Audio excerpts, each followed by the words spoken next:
Nambala Keshavrao Basavaraju CPI माओवादिस्ट के general secretary मौत। Gautam Sudhakar CPI माओवादिस्ट का सीनियर सेंट्रल कमेटी मेंबर मौत। चलपति उर्फ रामचंद्र सीपीआई माओवादिस्ट का सेंट्रल कमेटी सदस्य मौत। Vijay Reddy Dandakaranya special zonal committee सदस्य मोहला मानपुर अंबागढ़ चौकी क्षेत्र मौत। बालाकृष्ण उर्फ भास्कर सेंट्रल कमेटी सदस्य मौत। सुजाता नक्सली कमांडर तेलंगाना में सरेंडर। नक्सलियों के ये वो बड़े टॉप लीडर हैं जिनके दम पर नक्सली नेपाल से लेकर श्रीलंका तक रेड कॉरिडोर बनाना चाहते थे, लेकिन 2026 तक नक्सलियों के खात्मे का लक्ष्य लेकर चल रही सरकार ने उनके मंसूबों पर पानी फेर दिया और लगातार टॉप नक्सली लीडर्स ढेर होते जा रहे हैं। हाल ही में एक बड़ी सफलता फोर्स को तब मिली जब गरियाबंद की मुठभेड़ में नक्सलियों ने केंद्रीय कमेटी के एक और सदस्य मनोज उर्फ बालकृष्ण भास्कर को ढेर कर दिया।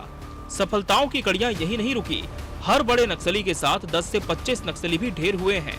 ऐसे में जिन इलाकों में इन नक्सली लीडरों ने मोर्चा संभाला हुआ था, वहां अब नक्सली सफाई की ओर हैं। इसी कड़ी में एक और बड़ी सफलता दंडकारण्य क्षेत्र में खौफ का दूसरा नाम सुजाता ने भी एनकाउंटर के डर से तेलंगाना में समर्पण कर दिया है। बताया जाता है कि वो कुख्यात नक्सली कमांडर किशन जी की पत्नी है। ऐसे में उसके सरेंडर से माओवादी संगठन को बड़ा झटका लगा है। ये सरेंडर नक्सल संगठन का मनोबल गिराने वाला साबित होगा। ऐसे में साफ है कि नक्सलियों के खात्मे का लक्ष्य मार्च 2026 से पहले ही पूरा हो सकता है। इस बार बारिश में भी इस अभियान को जारी रखा गया है। इन सफलताओं से सरकार भी उत्साहित नजर आ रही है। पिछले दिनों हुई कई मुठभेड़ों ने साबित कर दिया है कि नक्सली के खिलाफ जंग अब अंतिम पड़ाव में है। वर्ष 2025 में सीपीएम मोदी संगठन के general secretary Basavaraju, central committee member Gautam, state level committee cadres Sudhir, Renuka, Bhaskar Rao सहित 250 से अधिक माओवादी कैडर के डेड बॉडी को विभिन्न मुठभेड़ के पश्चात बरामद की गई। सीपीएम मोदी संगठन की सेंट्रल कमेटी मेंबर तथा दंडकारण्य स्पेशल जोनल कमेटी की साउथ सब जोनल ब्यूरो का प्रभारी सुजाता उर्फ कल्पना द्वारा आत्मसमर्पण करना एक महत्वपूर्ण घटनाक्रम के रूप में देखा जाएगा। पिछले 40 साल से नक्सली दंश झेल रहे छत्तीसगढ़ में अब मुख्य रूप से सक्रिय सभी टॉप लीडर मारे जा चुके हैं। हालांकि नए लीडर के रूप में हिडमा को जिम्मेदारी जरूर दी गई है, लेकिन सरकार नक्सलियों के खात्मे को लेकर दावा कर रही है कि लक्ष्य पहले ही हासिल कर लिया जाएगा।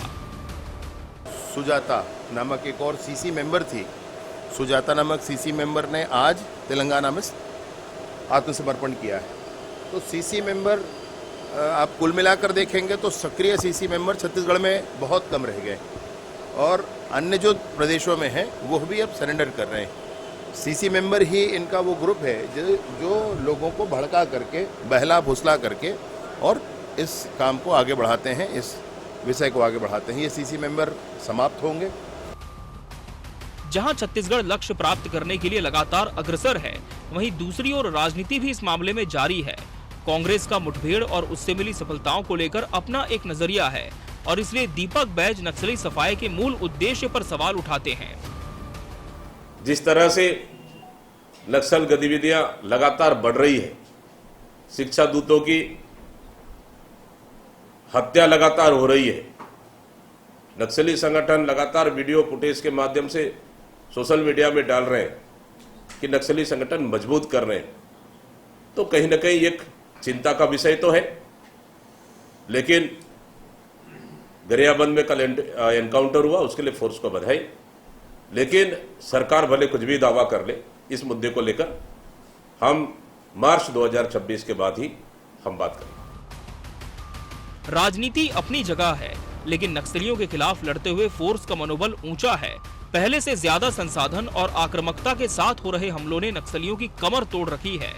ऐसे में बस्तर के बाद अब नए ठिकानों की तलाश कर रहे नक्सलियों को ढेर करते हुए उनके नए विस्तार को ही रोक दिया गया है, जो कि नक्सलियों के ताबूत की अंतिम कील साबित हो रहा है। Bureau report, TV 24 news.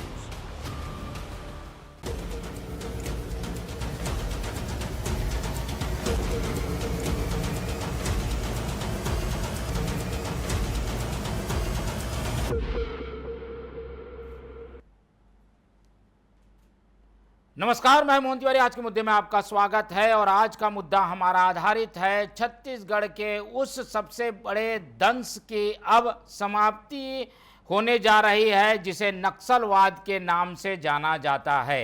इस नक्सलवाद के प्रमुख आधार स्तंभों को सरकार ने नस्तनाबूद कर दिया है और अब तक की जानकारी के मुताबिक अब तक के जो टॉप लीडर थे सभी मारे जा चुके हैं। ये बड़ी सफलता गरियाबंद में मिली जब वहाँ के सेंट्रल कमेटी के सदस्य की भी मौत हो गई और अब जानकारी आ रही है कि एक बड़ा नाम जिसे सुजाता के नाम से बस्तर में जिसे नक्सलियों के खौफ के नाम से जाना जाता था, उन्होंने भी तेलंगाना में आत्मसमर्पण कर दिया है। ऐसे में नक्सली लीडरशिप ध्वस्त हो गई है और नीचे के काडर डरे हुए हैं। तो हम कह रहे हैं नक्सलियों का द एंड होने वाला है। इसी पर आज डिबेट करेंगे और जानेंगे किस दिशा में हम आगे बढ़ रहे हैं और इस खात्मे के बाद आखिर होने क्या जा रहा है। इस पूरी चर्चा को शुरू करते हैं। उससे पहले मिल लेते हैं उन मेहमानों से जो इस चर्चा में हमारे साथ हैं।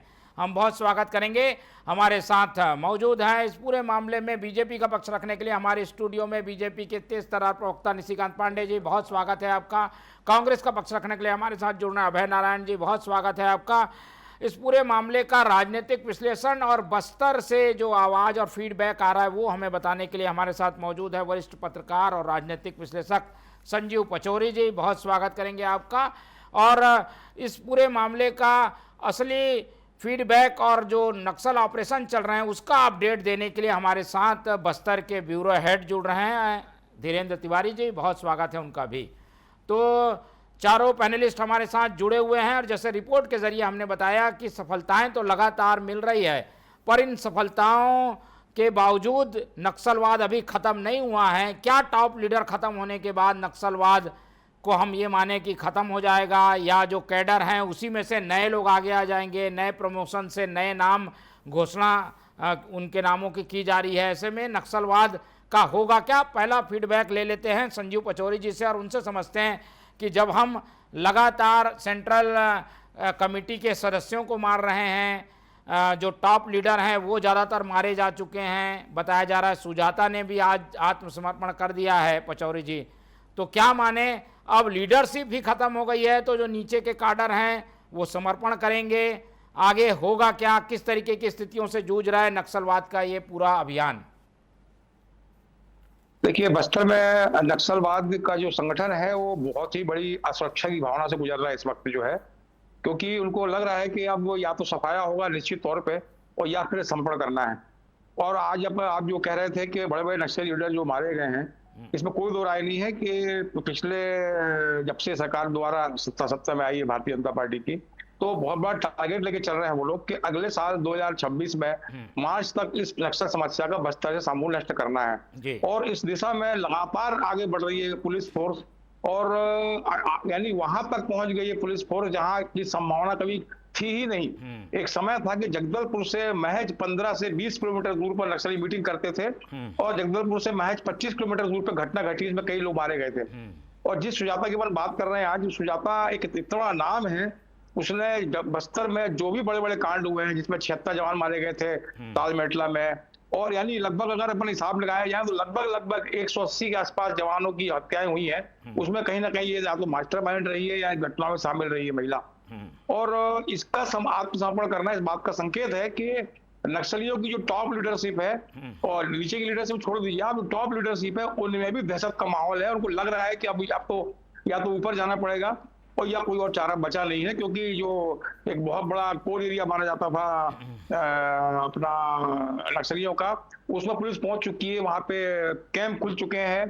तो हेड़मा भी भागा फिर रहा है, ऐसी सूचनाएं मिली है। तो ये कहीं ना कहीं तय है कि अब नक्सलवाद की समाप्ति तय है बहुत निकट भविष्य में। क्या रणनीति अपना सकते हैं? जैसे हम सुन रहे हैं कि नए लीडर बना दिए जा रहे हैं, नए लोगों को जोड़कर फिर से अभियान को पुनर्जीवित करने की कोशिश कर रहे हैं, इसमें सफलता की कितनी गुंजाइश है उनको? नहीं, नई लीडरशिप अचानक पैदा नहीं होती है। नई लीडरशिप के लिए बहुत लंबा अनुभव होना चाहिए नक्सलवाद का। और सबसे बड़ी समस्या इनके साथ यही आ रही है कि जो सरकार ने जो कार्रवाइयां की हैं उसमें जो इनके जो स्लीपर सेल थे, जो इनके रसद पहुंचाने वाले, हथियार पहुंचाने वाले, वो सारी चीज खत्म कर दी है। और यहाँ तक कि जो पैसा पहुंचता था इनके पास में, जो बहुत बड़ा एक आभार होता था नक्सलवाद का, वो पैसा पहुंचना भी बंद हो गया है नक्सलियों के पास में। तो बहुत ये संभव ही नहीं है कि कोई नई लीडरशिप पैदा हो जाए। एक लकमा का नाम आता था बहुत बड़े लेवल पर, वो भी आजकल कहाँ है, क्या किस स्थिति में है, कोई नहीं जान पा रहा है चीज को। तो ये कहना तो बड़ा मुश्किल है कि दोबारा कोई नई लीडरशिप पैदा हो जाएगी। और अगर ऐसी स्थिति होती है तो नक्सलवादी कभी भी जो है सीज फायर की बात नहीं करते और समझौते की बात नहीं करते, जो बार बार कर चुके हैं। हालांकि सरकार ने हमारे इनकार कर दिया, शर्तों को मानने से इनकार कर दिया है। तो नक्सलवाद का दी एंड तो निकट भविष्य में बहुत होने ही वाला है, तय है ये तो। ठीक है, और जब टॉप लीडर ही निपट जाए तो ऐसी संभावना कम रहती है कि जो सेना है वो ज़्यादा समय तक लड़ पाएगी। हालांकि अभी भी वो कोशिश कर रहे हैं, इच्छा शक्ति तो प्रबल सरकार दिखाई रही है। कांग्रेस की ओर रुख कर लेते हैं और उनसे समझने की कोशिश करते हैं कि कांग्रेस की ओर से कुछ सवाल बार बार उठते हैं कि इसके पीछे की मंशा क्या है, क्या नक्सलवाद सही में ख़त्म हो पाएगा, कांग्रेस क्या सोचती है इस पूरे अभियान को अब सफलता की ओर जाते हुए हम देख रहे हैं। और अमित शाह का आज ही ट्वीट आया है, उन्होंने तो फिर से लक्ष्य अपना दोहराया है, शाबाशी दी है फोर्स के जवानों को। मोहन तिवारी जी, निश्चित रूप से नक्सलवाद या कोई भी हिंसक आंदोलन इस देश के लिए नासूर है। भारत के संविधान में, भारत के लोकतंत्र में हिंसा के सहारे राजनीति नहीं की जा सकती, हिंसा को सहारा बनाकर सत्ता प्राप्त नहीं किया जा सकता है। ये नक्सलवाद के खात्मे के साथ भी अब दिखाई दे रहा है। मणिपुर में भी हिंसा हो रही है, नक्सलवाद में भी हिंसा होती है। तमाम और संगठन जो हिंसा के सहारे राजनीति करते हैं उनका कुछ दिन तो अस्तित्व रहता है, लेकिन नक्सलवाद लंबे समय तक चला। आज जो परिस्थितियां हैं, तेरे गुट्टा का जो पहाड़ी का आंदोलन हुआ, वहां जो ऑपरेशन हुआ, अपार सफलता मिली, बासव राजू जैसा बड़ा नक्सली लीडर मारा गया। और आज अभी आपने खबर दिखाई कि पड़ोसी प्रदेश में इनकी एक बड़ी लीडर ने आत्मसमर्पण किया है, तेलंगाना में किया था। तो मैं ये कह रहा हूं कि ये परिस्थितियां तो बनी हैं, लेकिन इसी बीच आपने देखा होगा तिवारी जी कि शिक्षा दूतों की हत्या हुई, गांव में मुखबिरों की हत्या हुई, गांव के अंदर नक्सली घुसकर पत्नी के सामने पति को कुल्हाड़ी से काटे, ये भी घटनाएं हुई। तो कहीं ना कहीं एक्शन का रिएक्शन भी नक्सलियों के बीच दिखाई दे रहा है। हिंसा का प्रतिवाद वो हिंसा से कर रहे हैं, हम नक्सली मार रहे हैं और वो आदिवासियों को मार रहे हैं। उन आदिवासियों के ऊपर आरोप लगाते हैं कि मुखबिर है, किसी पे आरोप लगाते हैं कि शिक्षा दूत जाकर घोर नक्सली इलाके में शिक्षा की अलग जगा रहे हैं। एक बात जरूर हुई है जिसकी सफलता हम सबको स्वीकार करनी चाहिए कि हमारी जो फोर्सेज हैं वो बहुत रणनीति से काम कर रही हैं। Central force, Chhattisgarh police, DRG और एसपीओ, इन चारों में गजब का सामंजस्य है। तत्काल सूचनाओं पे काम हो रहा है, रणनीति के तहत काम हो रहा है। अलग बात है हमने एसपी खोया, 2 टीआई हमारे घायल हुए। अभी एक सरकार ने अच्छा फैसला लिया कि एसपी को, पत्नी को उन्होंने नौकरी प्रदान की। मैं उसके लिए बधाई देता हूँ, धन्यवाद देता हूँ सरकार को। लेकिन कहीं ना कहीं जो सबसे बड़ी बात हुई है मोहन तिवारी जी, उस पर भाजपा को और भाजपा के लोगों को उस रणनीति पे सोचना चाहिए। पचौरी जी बैठे हैं इस पैनल में, जिनको अनुभव है वहां रह के, कि जनता नक्सलियों से कट गई, ठीक है, जनता नक्सलियों से दूर हो गई, नई भर्तियां नहीं हो रही हैं, गांव में उनको सपोर्ट नहीं मिल रहा है। जो अपेक्षा करते थे वो दावा तो यही करते हैं नक्सलवाद भी, नक्सली भी, कि हम जनता के लिए काम कर रहे हैं, हम जनता का राज लाएंगे, हम गरीबों का राज लाएंगे। विकास तो कुछ लोगों के मुट्ठी में कैद कर दिया गया है, पूंजीपतियों का विकास है। इन सब बातों को अब जनता इनकार कर रही है, ठीक है, मान नहीं रही है। इसका कारण मैं पुनः कहूंगा, हालांकि भारतीय जनता पार्टी के प्रवक्ता राजनीतिक रूप में लेंगे कि 5 साल जो भूपेश बघेल सरकार ने ठीक है, व्यक्तिपरक विकास बस्तर में किया, बस्तर में विकास के दरवाजे दिखाए, ये आभास कराया कि सरकार हर गांव तक पहुंच सकती है। उसका फर्क पड़ा कि नक्सलियों से ग्रामवासी दूर हुए। वर्तमान में इस 2 साल की सरकार में हिंसा के रास्ते नक्सलियों के सफाया का जो कार्यक्रम है, हमारी सेना के माध्यम से, हमारी सेना के जवानों के वीरता के कारण एक अच्छी सफलता मिल रही है। और सबसे बड़ी बात है जो सब कुछ हम लोग देख रहे हैं कि केंद्र सरकार भूपेश सरकार को मदद नहीं करती थी, कांग्रेस सरकार को मदद नहीं करती थी, वो केंद्र सरकार सीधे संचालित कर रही है। ठीक है, इसमें राज्य सरकार का बहुत रोल नहीं है, बहुत हस्तक्षेप नहीं है। सीधे छोटी छोटी बातों को गृहमंत्री स्वयं देख रहे हैं, ट्वीट करते हैं, वहां पर जवानों को बुला के उनका सम्मान करते हैं।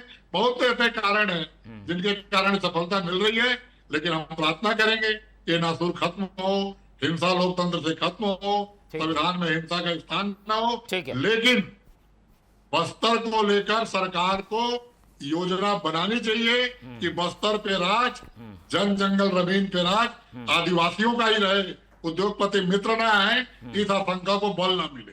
ठीक है, चलिए कुल मिलाकर कांग्रेस का कहना ये है कि नींव तो हमने बना दी, मकान आप लोग तैयार कर रहे हैं और उसका श्रेय ले रहे हैं। चलिए श्रेय मिलना भी चाहिए, लेकिन प्रयास कांग्रेस ने भी किया, इस बात को भी हमें देखना होगा। बीजेपी इसे कैसे देखती है? कांग्रेस कह रही है हमारा भी तो योगदान है। मोहन जी, आपको और सभी प्रबुद्ध पैनलिस्ट को संध्या जवाहर। देखिए, ऑपरेशन ऑल आउट, इसमें विकास के रास्ते विश्वास का जो सफर तय किया गया है और साथ में सुरक्षा बल, स्थानीय प्रशासन के साथ साथ स्थानीय नागरिक, proper coordination of both government, state और राज्य केंद्र सरकार के साथ साथ प्रबल इच्छा शक्ति कि हम इस संकल्प के साथ एक डेट के साथ, आपने कभी ये कल्पना नहीं की हुई कोई सरकारें डेट तय करेंगी कि इसके पहले हमको इससे बाहर आना है, लेकिन हमारे बड़े भाई राजनीति कर गए, तो अब मुझे इस बात का जवाब देना पड़ेगा कि सिर्फ यही कारण नहीं है, ये तो कारण है इच्छा शक्ति, प्रॉपर कोऑर्डिनेशन, शानदार टेक्नोलॉजी, सरकार की शक्ति, सब चीज़ अच्छा है। साथ ही साथ इसका खत्म होने का एक और बेसिक कारण है मोहन जी कि वामपंथियों का समाप्त होना, साथ ही साथ वामपंथी समर्थक कांग्रेस के सत्ता जाने से भी ये जुड़ा हुआ है,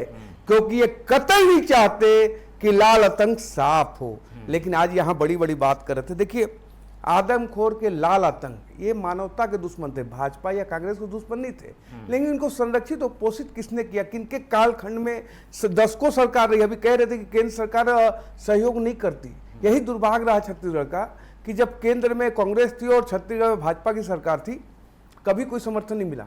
और जैसे ही 2-3 साल 4 साल हम रहे तो केंद्र में राज्य में सरकार बदल गई, अभी सरकार पलटी है और उसका परिणाम आप देखिए, 400 से ज्यादा ठोक दिए हैं, कितने हजार गिरफ्तार हुए हैं, कितने हजार वो दिए हैं, समर्पण किए हैं। विषय ये आता है कि अगर आपकी मंशा स्पष्ट हो, आपका रोड मैप क्लियर हो और आपका जो मंशा है कि हाँ इस लाल आतंक से बस्तर को साफ करना है, साथ ही साथ विकास के नए आयाम तय करने। नहीं, लेकिन कहा यह जा रहा है कि एक्स्ट्रा ऑर्डिनरी आप लोगों को मदद मिल रही है। कांग्रेस भी खत्म करना चाह रही थी, पर केंद्र की मदद जो है कम मिली, इस पर क्या कहना है? यही तो दुर्भाग्य है ना, मैं तो वही बात कह रहा हूँ ना कि आप हम पे दोषारोपण कर रहे हैं। कभी आईना तो देखिए साहब कि किस प्रकार से आपने सरकारें चलाई। छत्तीसगढ़ में तो सरकार हमारी नहीं थी, छत्तीसगढ़ में सरकार आपकी थी, बंगाल में तो सरकार आपकी थी, क्यों नहीं हटा लिए?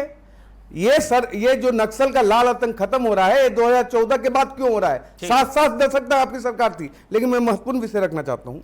देखिए, जिस प्रकार से एक भावना थी इंसानियत की, ये दुश्मन कितनों का कत्लेआम नहीं किए, हमारे सीने पे इतनी दाग दी है इन्होंने। और एक बात डंके के चोट पे मोहन जी आपसे कहता हूं, ये जीवन की भीख मांगेंगे और हम कहेंगे चल छुट्टा नहीं है इनको आखिरी व्यक्ति तक। और जो दूसरा बात आपने कहा कि सारे बड़े लीडर मारे गए, तो क्या ये जीवित हो सकते हैं? इसमें कोई शंका मत रखिए, ये जीवित नहीं हो सकते। इनके सफेद कॉलर लोग, शहरी नेटवर्क, बड़े बड़े वकील और बड़े बड़े एनजीओ, बहुत सारे इनके एक सपोर्टर के रूप में हैं। उनको भी हम धीरे धीरे ब्रेक कर रहे हैं। इनका समूल नाश करने के लिए एक ही रास्ता है, और आपके माध्यम से तमाम विपक्षियों से अनुरोध करता हूं कि जब इनको मारा जाए तो उनको शहीद ना बताया जाए। जब हमारे सेना के जवान पराक्रम कर रहे हों तो फर्जी एनकाउंटर ना बताया जाए इन कांग्रेसियों के द्वारा।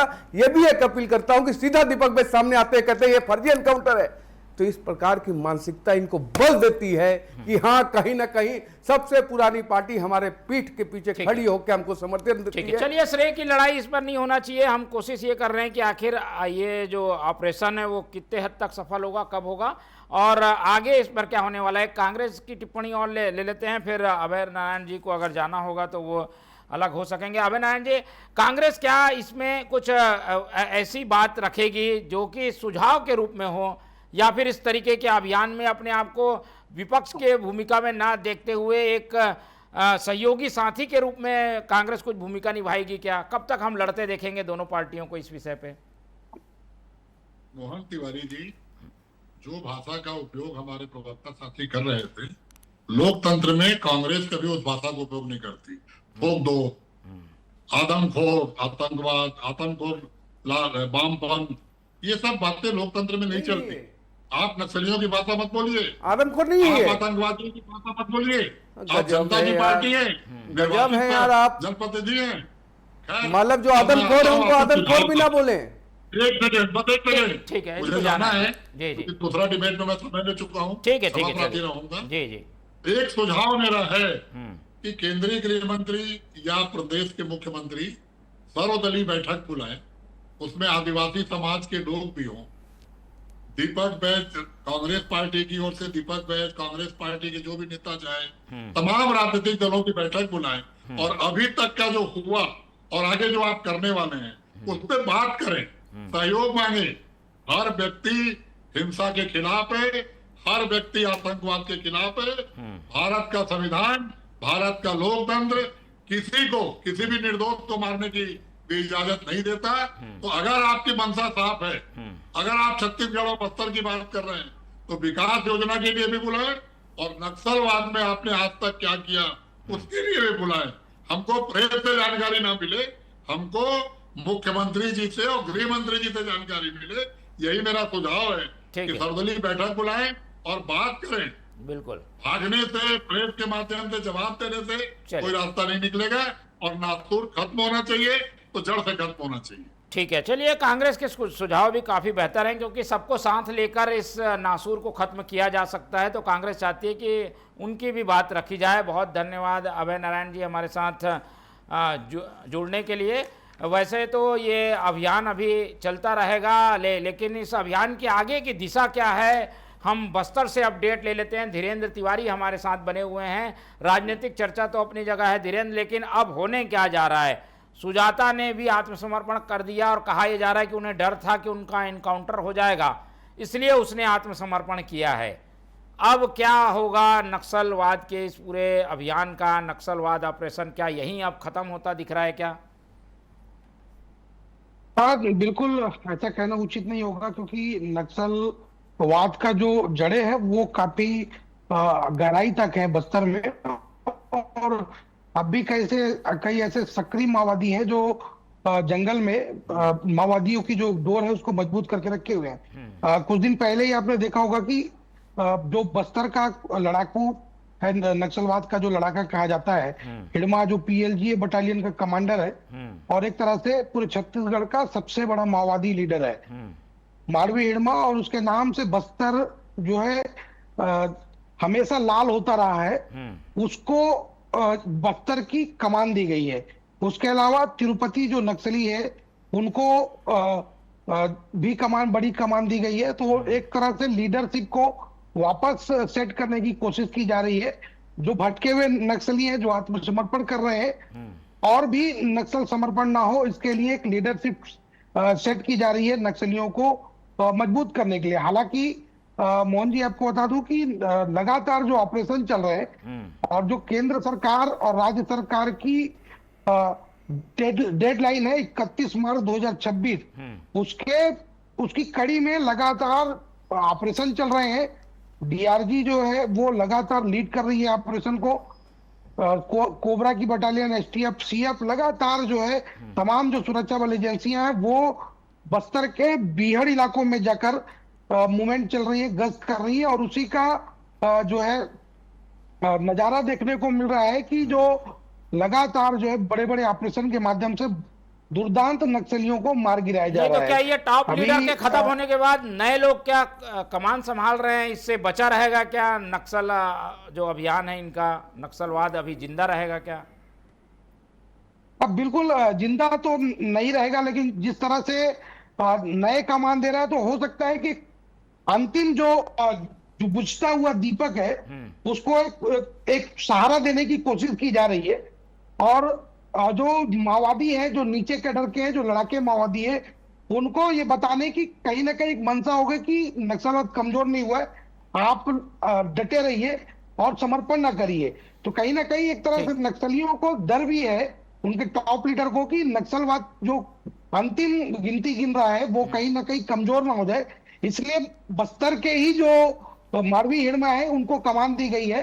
लोकल है और वो सब कुछ जानते हैं मोहन जी बस्तर के बारे में, और बड़ी बड़ी जो घटनाओं में शामिल रहे, ताड़मेटला जैसी घटनाओं में, झीरम घाटी जैसी घटनाओं में शामिल रहे। और आप देख रहे हैं कि अब जो बस्तर में ऑपरेशन चल रहे हैं, उसके अलावा छत्तीसगढ़ के तमाम जो नक्सल प्रभावित जिले हैं जहां पर भी ये ऑपरेशन चल रहे हैं, वो सबसे बड़े नक्सलियों को टारगेट में करके चलाए जा रहे हैं। पहले जब हम देखते थे कि छोटे नक्सलियों को टारगेट करके ऑपरेशन चलाया जाता था, उनको गिरफ्तार किया जाता था, उनको मारा जाता था या आत्मसमर्पण होता था। अब लेकिन ऐसा नहीं हो रहा है। अब केंद्र सरकार और राज्य सरकार की मंशा है कि जो टॉप लीडर है उनको डिस्ट्रॉय किया जाए, उनको नेस्तनाबूद किया जाए, शहरी नेटवर्क को तोड़ा जाए। उसके अलावा जो मदद है, सब नक्सलियों को मिलने वाली सारी मदद को बंद किया जाए, और जो जंगल में बचे हुए माओवादी हैं उनको पूरी तरह से ढेर करके बस्तर को, छत्तीसगढ़ को और देश को नक्सल मुक्त किया जाए। उनकी अपनी स्ट्रेटेजी है, लेकिन फोर्स अपनी स्ट्रेटेजी में चल रही है। पचौरी जी से एक टिप्पणी लेता हूं, फिर हम समअप करेंगे पांडे जी की ओर से जाके। पहले पचौरी जी, अब जैसे कि हमें जानकारी मिली है कि 4 सेंट्रल कमेटी के जो सदस्य थे वो तो मारे गए हैं, 9 होते हैं, 5 और बचे होंगे, सबकी उम्र हो गई है। ऐसे में नक्सलवाद अभियान कितनी अपनी सांसें अंतिम समय में गिन रहा है, वो कितना लंबा खींच पाएगा, या कैसे इसको उन लोग ने कुछ स्ट्रेटजी बनाई है? आपके पास फीडबैक आता होगा तो बताइए कुछ। जी, पहले तो मैं, जो कांग्रेस प्रवक्ता महोदय ने कहा कि सर्वदलीय बैठक बुलाना चाहिए सरकार को, तो कांग्रेस की सरकार में कभी ऐसी कोई बैठक बुलाई गई थी ऐसा मुझे याद नहीं आता है। बिल्कुल। तो ये पहल तो उनको करना चाहिए थी पहले। और बता दूं आपको, मैं किसी दल की बात नहीं करूंगा, किसी पार्टी की बात नहीं करूंगा। नक्सलवाद बस्तर में एक बहुत बड़ा आय का साधन रहा है अधिकारियों के लिए, नेताओं के लिए, कई सरकारों के लिए। तो सवाल था नियत का कि वास्तव में कौन नियत किसकी है जो वास्तव में नक्सलवाद को साफ करना चाहता है। इस मामले में इसमें कोई दो राय नहीं है कि भारतीय जनता पार्टी की सरकार ने, इसके पहले भी जब रमन सिंह सीएम हुआ करते थे, उनने भी बहुत तगड़ा काम किया था इस मामले में। अभी फिर काम शुरू हुआ है। इस बीच जो है काम लगभग ठंडा हो जाता था। एक रूटीन वर्क में जो होता था नक्सलियों के खिलाफ, वो काम चलता रहता था। अब रह गया सवाल नक्सली कोई लीडर मारे जाने की बात। तो बता दूंगा आपको मैं कि नक्सलियों की लीडरशिप, जो टॉप लीडरशिप थी, वो खत्म हो चुकी है। जो आप जिन 5 लोगों के बचने की आप बात कर रहे हैं, उनका भी अभी तक कोई अता पता नहीं है कि वो कहाँ है, क्या कर रहे हैं। लेकिन सबसे दिक्कत ये आ गई है कि इनको नई जनरेशन जो मिलती थी, इनको भर्ती करते थे अपने उसमें संगठन में, वो मिलना मुश्किल हो गया इन लोगों को। अब वो नहीं मिल रहे हैं इनको।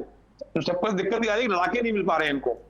और ये सुजाता की जहां तक बात करता हूँ, सुजाता का एक काम था, बहुत ही खूंखार भी थी, बहुत बुद्धिजीवी भी थी वो, और नीति बनाने में बहुत तगड़ा दिमाग लगाती थी वो। महिलाओं को नक्सलवाद से जोड़ने में उसकी बहुत बड़ी भूमिका हुआ करती थी।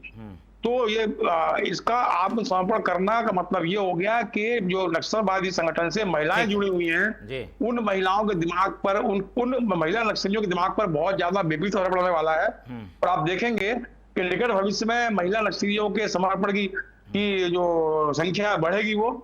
और नक्सलवाद के ये तो तय मान चलिए आप, नक्सलवादी समझ चुके हैं कि बस्तर में उनका अब जो है दाना पानी लगभग उड़ गया है। ठीक है, और इसीलिए तेलंगाना की ओर रुक कर रहे हैं। ऐसे में तेलंगाना में जाकर उन्हें थोड़ा सा सॉफ्ट पैसेज मिल रहा है। पांडे जी, आप लोग इधर से मार जरूर रहे हैं, पर भग रहे हैं वहाँ, और वहाँ समर्पण भी कर रहे हैं, वहाँ छुप भी रहे हैं। अंतिम जल्दी से यही जवाब है अभय नारायण जी का, जो बोल रहे थे कि आदमखोर मत बनो, ठोको मत बोलो। यही जवाब है कि तेलंगाना में सुजाता का समर्पण कहीं ना कहीं एक भाव दर्शाता है, सहयोग का, पोषण करने का, समर्थन करने का। लेकिन एक बात मैं कहता हूं, देखो आपके माध्यम से अगर कोई नक्सली या कमांडर सुनता है तो you have only 2 option, wallet और बुलेट। अगर वेलेट पे आते हो बहुत अच्छी बात है, अदरवाइज हमारे पास बुलेट जो है मेड इन इंडिया है, यहाँ ठोकेंगे, बस्तर लाल बच के आतंक, वहां भग जाएंगे, बस्तर लाल आतंक से मुक्त होगा, पूरा देश लाल आतंक से मुक्त हो रहा है, तो बस्तर क्यों पिछड़ा रहे। साथ ही साथ बस्तर के विकास के लिए समर्पण भाव से नीर निर्लार की योजना चल रही है, सड़क, बिजली, पानी, स्वास्थ्य, शिक्षा, सब पे बहुत तेजी से साए साए काम हो रहा है। और इनको देखिए, मैं एक बात कहता हूं कि आखिर ये पनपेंगे कैसे, जब तक सफेद पोष इनको सहयोग ना दें, शहरी नेटवर्क इनका ध्वस्त ना हो, आर्थिक पाबंदी ना लगाई जाए, वकील, ये सारी चीजें एनजीओ वाले बंद ना हो, तो ये सारी केंद्र सरकार और राज्य सरकार बिल्कुल। एक युवा गृह मंत्री ऐसा हमें मिला जो मोटरसाइकिल से वो लाल आतंक के मांद में सफर करके आता है। ये हमारा इंटेंट बताता है कि हमको सिर्फ बस्तर नहीं, पूरा देश लाल आतंक के खूंखार से मुक्त चाहिए।